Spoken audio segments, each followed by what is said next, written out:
आज हरियाणा और चंडीगढ़ के उस करोड़ों के एफडी घोटाले का पूरा कच्चा चीठा खोलते हैं जिसने सरकार के होश उड़ा दिए। कहानी शुरू होती है चंडीगढ़ स्मार्ट सिटी प्रोजेक्ट से। केंद्र सरकार ने चंडीगढ़ को मॉडर्न बनाने के लिए करोड़ों का फंड दिया था। जब मार्च 2025 तक प्रोजेक्ट पूरे हुए तो सारा काम होने के बाद भी सरकारी तिजोरी में 116.84 करोड़ रुपए बच गए। यानी ये वो पैसा था जो प्रोजेक्ट के काम आने के बाद सरप्लस बच गया था। नियम के मुताबिक स्मार्ट सिटी प्रोजेक्ट खत्म होने के बाद जो भी पैसा बचता है उसे चंडीगढ़ नगर निगम के मेन खजाने में जमा होना था। मकसद सीधा था ताकि नगर निगम इस पैसे को शहर की सड़कों, पार्कों और साफ सफाई जैसे दूसरे कामों में इस्तेमाल कर सके। यहाँ से खेल शुरू हुआ। हुआ ये कि नगर निगम के अकाउंट्स विभाग और स्मार्ट सिटी के कुछ अधिकारियों ने मिलकर एक दिमाग लगाया। उन्होंने तय किया कि इस 116 करोड़ को सीधे खाते में रखने के बजाय आईडीएफसी फर्स्ट बैंक में फिक्स डिपॉजिट करवा देते हैं। उनका तर्क ये था कि एफडी कराने से सरकार को मोटा ब्याज मिलेगा और पैसा भी सेफ रहेगा। लेकिन असल में ये सुरक्षा का नाटक सिर्फ पैसे को डाइवर्ट करने के लिए रचा गया था। जैसे ही नगर निगम ने 116.84 करोड़ का चेक आईडीएफसी फर्स्ट बैंक के मैनेजर ऋषभ ऋषि को दिया, असली खेल शुरू हुआ। बैंक मैनेजर ने सरकारी सिस्टम में उन पैसों की कोई एफडी बनाई ही नहीं। उसने चुपके से वो सारा पैसा तीन प्राइवेट सेल कंपनियों के बैंक खातों में ट्रांसफर कर दिया। इनके नाम थे Capco fintech services, RS traders और स्वास्तिक देश प्रोजेक्ट। ये कंपनियां सिर्फ कागजों पर थीं, जिनका इस्तेमाल पैसा सफेद करने के लिए किया गया। कागजों पर और जिम्मेदारी के हिसाब से इनमें तीन मुख्य नाम सामने आए हैं। अनुभव मिश्रा, यह स्मार्ट सिटी प्रोजेक्ट का अकाउंट सोर्स अकाउंटेंट था। सारा कागजी लेन देन और बैंक मैनेजर के साथ सेटिंग इसी ने की थी। फिलहाल ये फरार है। अगला नाम है रजनी और हरांस। ये नगर निगम के अकाउंट्स विभाग के बड़े अधिकारी थे। इनकी जिम्मेदारी थी कि ये बैंक जाकर चेक करें कि एफडी सच में हुई है या नहीं।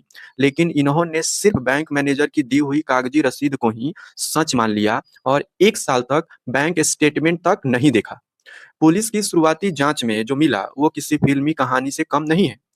इस स्कीम का असली मास्टरमाइंड विक्रम वाधवा नाम का एक शख्स निकला। विक्रम वाधवा एक प्राइवेट व्यक्ति है जो खुद को एक फाइनेंशियल एक्सपर्ट या कंसल्टेंट के तौर पर पेश करता था अपने आप को। मीडिया रिपोर्ट्स के अनुसार वाधवा ने 1990 के दशक में चंडीगढ़ में एक गेस्ट हाउस केयरटेकर के रूप में 1500 के वेतन पर काम शुरू किया था, जिसके बाद उसने होटल और रियल एस्टेट्स का अपना साम्राज्य खड़ा किया। उसने बैंक मैनेजर के साथ मिलकर सरकारी पैसे से करोड़ों की आलीशान रेंज रोवर और दूसरी लग्जरी गाड़ियां खरीदी। चंडीगढ़ और आसपास के इलाकों में महंगे जमीनों में इन्वेस्ट किया और सबसे हैरान करने वाली बात, करोड़ों रुपए शहर के बड़े ज्वेलर्स को ट्रांसफर किए गए ताकि भारी मात्रा में सोना खरीदा जा सके। और ये चंडीगढ़ स्मार्ट सिटी और नगर निगम घोटाला की बात है, जिसमें 116 से 190 करोड़ शामिल हैं। इसके अलावा हरियाणा सरकार फंड घोटाला जो 590 करोड़ का माना जा रहा है, यह एक बड़ा और अलग मामला है, जिसमें हरियाणा सरकार के कम से कम 8 विभागों के कल्याणकारी कोष को निशाना बनाया गया। उन 8 विभागों में शामिल है हरियाणा राज्य प्रदूषण नियंत्रण बोर्ड, विकास एवं पंचायत विभाग, हरियाणा स्कूल शिक्षा परियोजना परिषद, Haryana power generation corporation limited और नगर निगम पंचकुला। इन विभागों का करीब 590 करोड़ से अधिक का फंड आईडीएफसी फर्स्ट बैंक में एफडी के नाम पर जमा कराया गया और फिर फर्जीवाड़े से निजी खातों में ट्रांसफर कर दिया गया। आम जनता की गाढ़ी कमाई जो पाई पाई जोड़कर टैक्स और टिकट के रूप में सरकारी खजाने में जमा हुई, उसे सिस्टम की कुंभकर्णी नींद ने चंद जलसाजों की भेंट चढ़ा दिया। यह सिर्फ 116 करोड़ का गबन नहीं, बल्कि उस भरोसे का कत्ल है जो जनता अपने सरकार पर करती है। जहां कागजी रसीदों के खेल में असली पैसा गायब हो गया और जिम्मेदार अफसर सब ठीक है का चश्मा पहनकर सोते रहे।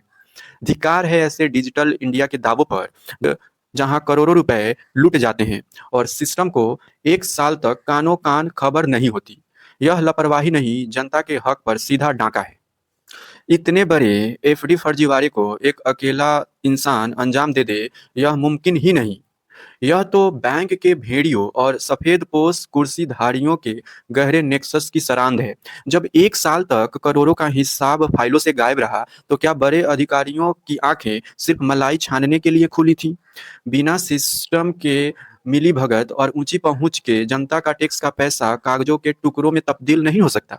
यह साफ है कि बड़े मगरमच्छों ने मिलकर इस जाल को बुना है, जहां छोटे कर्मचारियों को ढाल बनाकर असली खिलाड़ी पर्दे के पीछे चैन की नींद सो रहे हैं।